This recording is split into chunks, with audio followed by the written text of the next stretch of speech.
দুর্বলের উপর সবলের অকারণ নিয়ন্ত্রণ। সেখানে অভিজাত পরিবারে অভিভাবকদের সঙ্গে ছোটদের সম্পর্ক আজকের মতো সহজ ছিল না। তার ক্ষেত্রেও এর ব্যতিক্রম ঘটেনি। উপরন্তু স্কুলের পরিবেশ তাকে প্রচলিত শিক্ষা পদ্ধতির প্রতি বিমুখ করে তুলেছিল। ফলস্বরূপ সংবেদনশীল, গোপনে বিদ্রোহী হয়ে ওঠা বালক মন ক্ষুদ্র গণ্ডিবদ্ধ জীবনে প্রকৃতি সান্নিধ্যে সর্বমনে খুঁজে বেড়াত মুক্তির রহস্যময়তা আর পুলকের রসদ।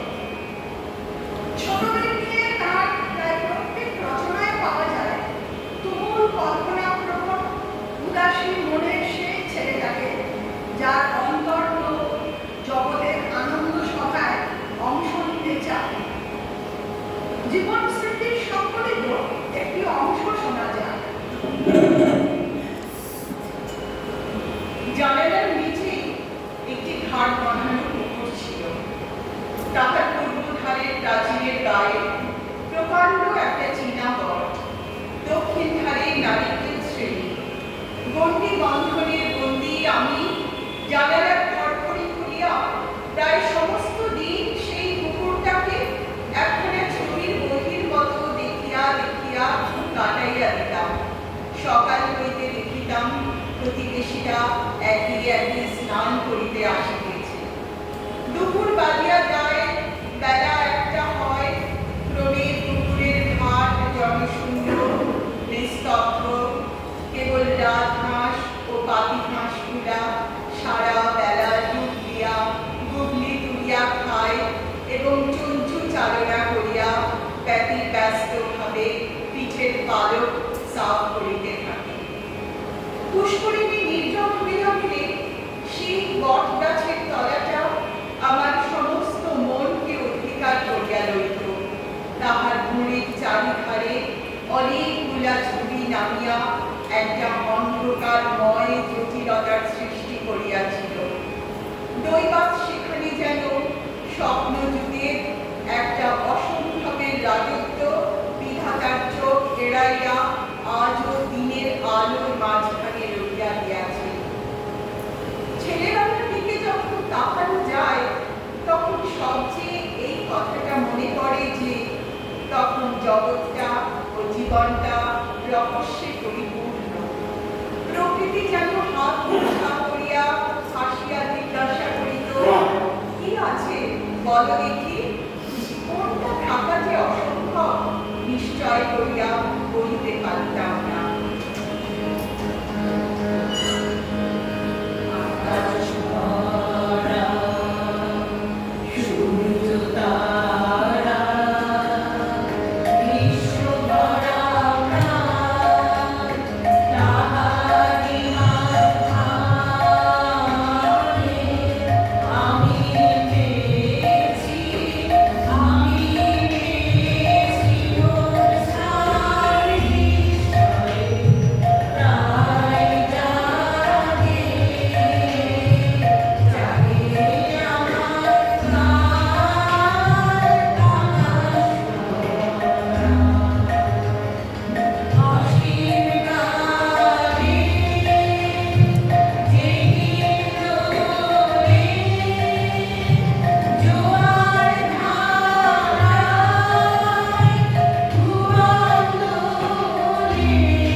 রবীন্দ্রনাথ।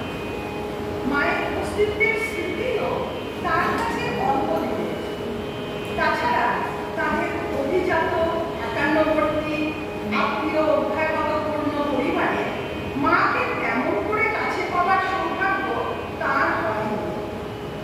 পরে পরিণতকালে মাতৃস্নেহের আসনের জন্য ব্যাকুলতা, ছোটদের জন্য লেখা তার অসংখ্য কবিতায় প্রকাশ পেয়েছে। কখনো কল্পনায় মায়ের সঙ্গে সহজ লুকোচুরি খেলা, কখনো মায়ের অনুমতি নিয়ে রামচন্দ্রের মতো বনবাসী হতে চাওয়া, কখনো আবার মা ছাড়া বালকের একান্তে আপন মনে মাকে মনে করা।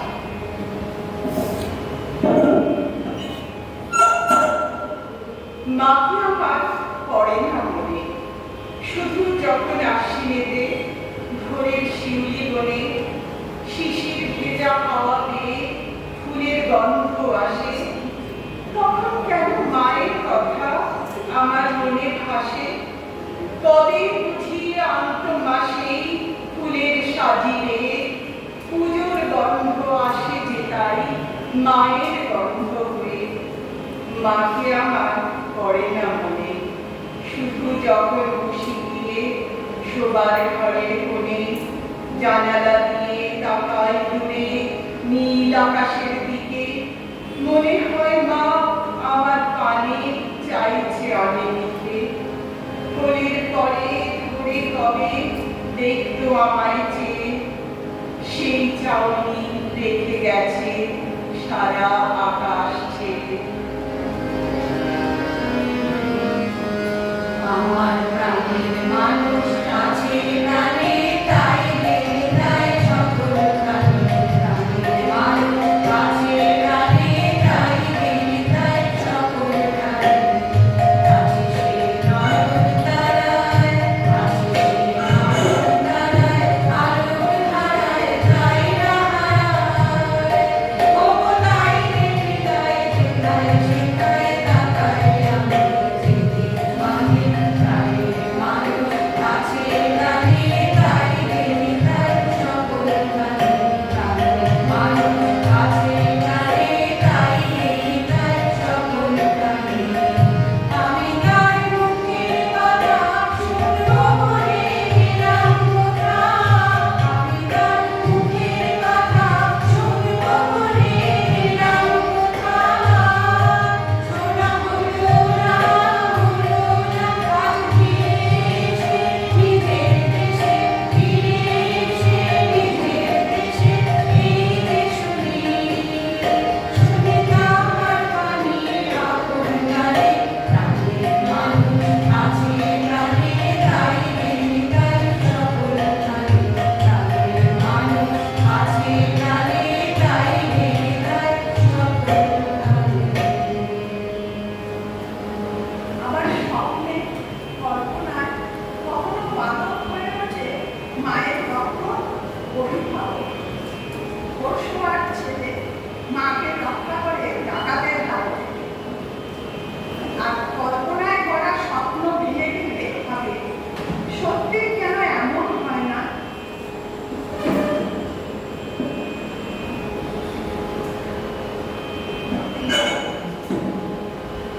এমন সময় হারে রেড়ে রেড়ে ওই যে কারা আসতেছে ডাক ছেড়ে।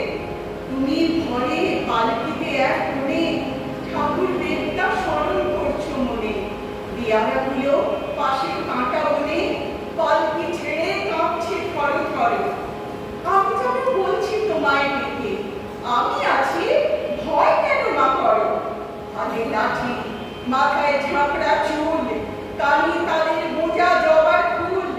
আমি বলি দাঁড়া খবরদার, এক পা কাছে আসিস যদি আর, এই চেয়ে দেখ আমার তলোয়ার, টুকরো করে দেব তোদের সেরে। শুনে তারা লক্ষ্য দিয়ে উঠে চেঁচিয়ে উঠল, হায় রে রে রে রে। তুমি বললে যাস নে খোকা ওরে। আমি বলি দেখো না চুপ করে। ছুটিয়ে ঘোড়া গেলে তাদের মাঝে ঢাল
অদৃশ্য কোনো ভাব জগতে তার বিচরণ।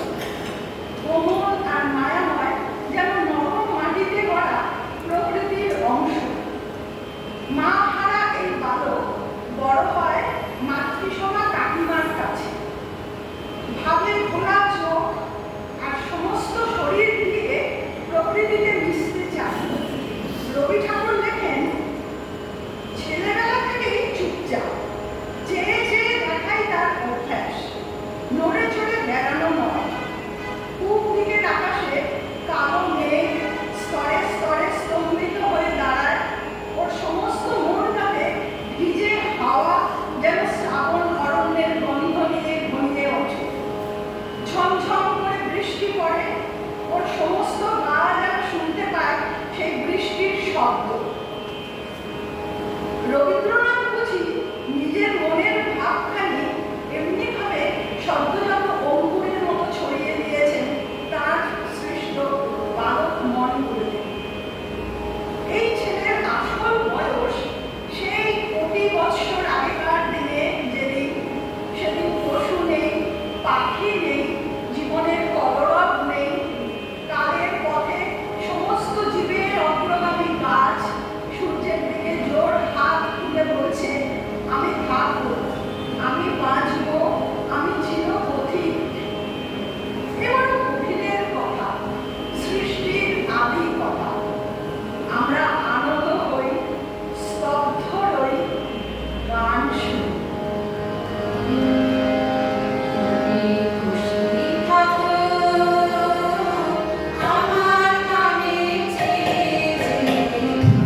বারবার দেখিয়েছেন।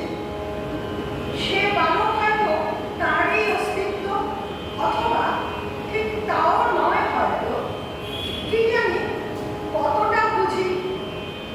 ডাকঘরের অমলকে ভাবা যায়।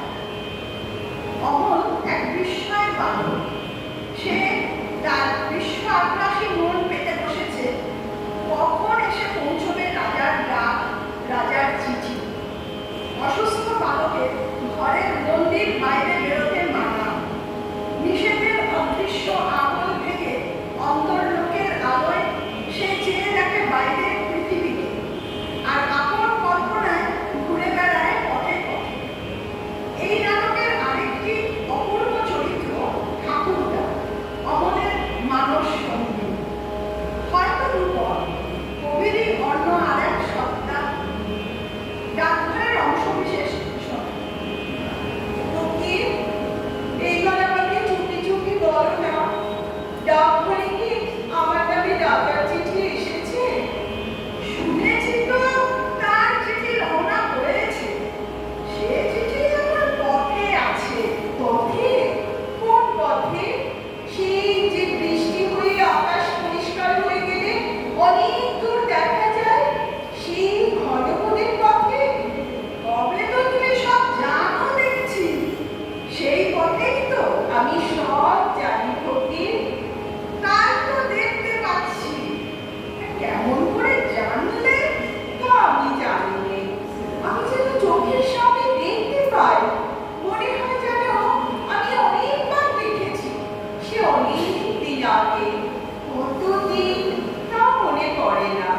বলবো, আমি দেখতে পাচ্ছি রাজার ডাক করা পাহাড়ের উপর থেকে একলাই কেবলই নেমে আসছে।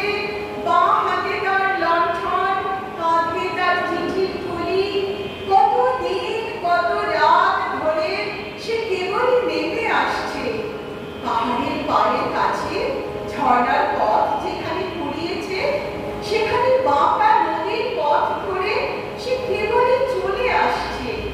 নদীর ধারে একটিও মানুষ নেই, কেবল কাদা খোঁজা লেজ দুলিয়ে দুলিয়ে বেড়াচ্ছে। আমি সমস্ত দেখতে পাচ্ছি। যতই সে আসছে, দেখছি আমার বুকের ভেতরে ভারী খুশি হয়ে উঠছে। আচ্ছা ফকির, যার ডাকঘর, তুমি সেই রাজাকে জানো? জানি বই কি, আমি যে তার কাছে রোজ ভিক্ষা নিতে যাই। আমি ভালো হয়ে উঠলে আমিও তার কাছে ভিক্ষা নিতে যাব। পারবো না যেতে? বাবা, তোমার আর ভিক্ষার দরকার হবে না। তিনি তোমাকে যা দেবেন অমনি দিয়ে দেবেন। না না, আমি তার দরজার সামনে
যাত্রার গানে তাকে প্রথম বিবাহী করিয়া দেয়।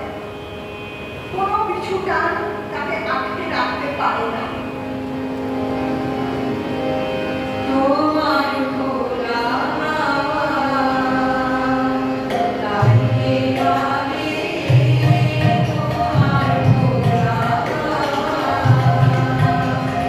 ডুবো করে আছি আমি, ডুবতে রাজি আছি আমি, ডুবতে রাজি আছি তোমার খোলা হাওয়া।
চিরপ্রাজ্ঞ তারাপদর পরিপূরক অংশ চিরবালক ফটিক।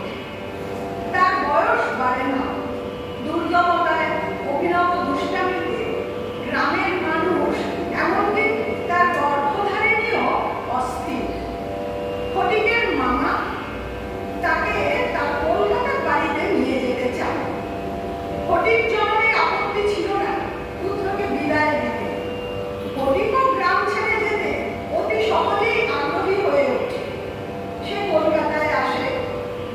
রবীন্দ্রনাথ লিখছেন, বিশেষত 13-14 বছরের ছেলের মতো পৃথিবীতে এমন বালাই আর নাই, শোভাও নাই, কোনো কাজেও লাগে না, স্নেহ উদ্রেক করে না, তাহার সঙ্গ সুখ বিশেষ প্রার্থনীয় নহে, তাহার মুখে আধো আধো কথাও ন্যাকামি, পাকা কথাও জ্যাঠামি, এবং কথা মাত্রই প্রবন্ধতা। শৈশব ও যৌবনের অনেক দোষ মাপ করা যায়, কিন্তু এই সময়ে কোনো স্বাভাবিক অনিবার্য ত্রুটিও যেন অসহ্য বোধ হয়। সেও মনে মনে বুঝিতে পারে পৃথিবীর কোথাও সে ঠিক খাপ খাইতেছে না। এই জন্য আপনার অস্তিত্ব সম্পর্কে সর্বদা লজ্জিত ও ক্ষমা প্রার্থী হইয়া থাকে। হায় রে, মনে মনে কতখানি অসহায় সে, আমরা কতটুকু বুঝি। ইট কাঠ সিমেন্ট গড়া শহরে আসার পর এই উপলব্ধির ক্রমান্বয়ে তাকে বোবা প্রাণীর মতো অন্তরে আহত করে। কেবল মনে পড়ে পল্লী গ্রামের অবারিত মাঠ আর অত্যাচারিণী অবিচারিণী মাকে, যেখানে তার সবটুকু সে রেখে এসেছে। জন্তুর মতো এক প্রকার অতল ভালোবাসা, কেবল একটা কাছে যাইবার অন্ধ ইচ্ছা, কেবল একটা আন্তরিক মা মা ক্রন্দন। সেই লজ্জিত, শঙ্কিত, শীর্ণ, দীর্ঘ, অসুন্দর বালকের অন্তরে কেবলই আলোড়িত হইত। এ কাহিনীর শেষ আমরা জানি, বড় হৃদয় বিদারক, মর্মান্তিক। বুঝি মায়ের আদরের ডাকে স্নেহ স্পর্শের অপেক্ষায় কান পেতেছিল অবাধ্য, অবোধ, অবুঝ সেই বালক। ততক্ষণে এসে গেছে তার অনাদিকালের অনন্ত ছুটির আহ্বান। আমি কার পেতে এলো, আমি কার পেতে এলো, ও আমার আপন হৃদয় অমূল্য বাড়ি বাড়ি বাড়ি কার পেতে এলো, তোর গোপন হাসি কান্না হাসি গোপন কথা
অসংখ্য ধন্যবাদ জানাচ্ছি আমাদের সঙ্গে